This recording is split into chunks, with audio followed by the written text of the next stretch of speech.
प्रश्न है हमारे पास, एक व्यक्ति ने कुछ धनराशि उधार ली, उसे 3025 की 2 समान किस्तों में वापस कर दिया।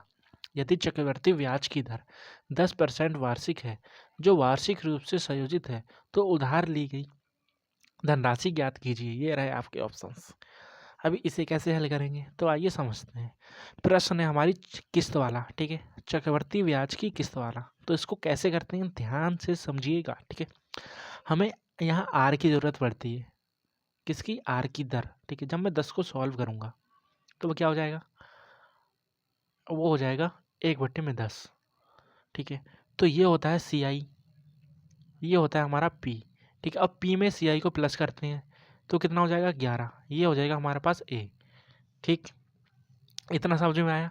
ये सी आई, ये पी, ये ए अमाउंट, ठीक है। ये टोटल अमाउंट हुआ, ये मूलधन हुआ प्रिंसिपल अमाउंट, और ये ब्याज हुआ, ठीक। तो राशि 10 से कितना 11 हो रही है, ठीक। अभी हमारे पास क्या 2 साल है, टाइम कितना दिया है, टाइम कहाँ गया हमारा 2, ठीक है। 2 समान किस्तें 2 बार, और वार्षिक किस्तें मतलब 2 साल हुआ टाइम, ठीक है। तो इसका स्क्वायर कर देंगे तो कितना आ जाएगा, 10 का स्क्वायर 100, और यहाँ से 121, ठीक है। तो किस्त समान है, ठीक है। तो पहली किस्त 11 की और दूसरी 121 की जब हमने निकाला, लेकिन प्रश्न कहता है कि दोनों किस्त समान है उसकी, ठीक है। तो हमें क्या इन दोनों को समान करना पड़ेगा। तो अगर मैं इस वाले पद को 11 से मल्टीप्लाई कर दूं तो क्या हमारे पास ये दोनों किस्त समान हो जाएंगी? हाँ बिल्कुल। तो हमारे पास जो नई वैल्यू है वो आएगी कितना, यहाँ से हो जाएगा 110, कलर चेंज कर लेता हूँ, ठीक है। यहाँ हो जाएगा 121, यहाँ हो जाएगा 100, यहाँ हो जाएगा 121। तो ये जो वैल्यू आती है हमारी किस्त की वैल्यू आती है, ठीक है। और दोनों किस्त हमने क्या समान कर लिए हैं। और जब इन दोनों को जोड़ते हैं, ठीक है, तो यहाँ पर कितना आएगा 0 1 2। तो ये जो वैल्यू आती है ये हमारा पी होता है, ठीक है। अब इन दोनों को प्लस करते हैं तो यहाँ जाएगा 2 2 दूनी 4, और यहाँ पर 2। अभी ये जो वैल्यू आती है वो होता है हमारा टोटल अमाउंट, ठीक है। अब हमें किसकी वैल्यू दे रखी है, हमें किस्त दे रखा है, एक किस्त की वैल्यू दे रखी है, ठीक है।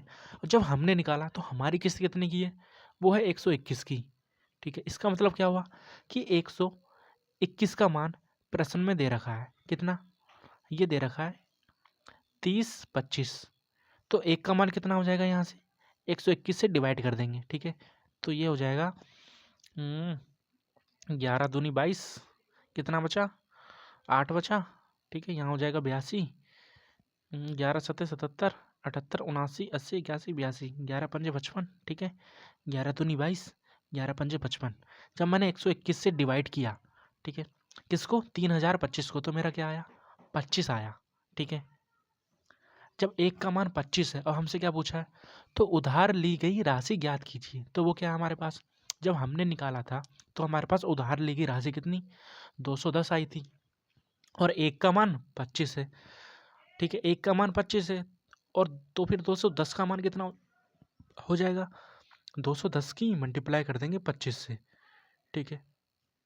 तो हमारा आंसर कितना आएगा, 0 का 0, 25 से कम 25, ठीक है। हासिल कितना लगा 2, 25 दूनी 50 और 2 52, ठीक है।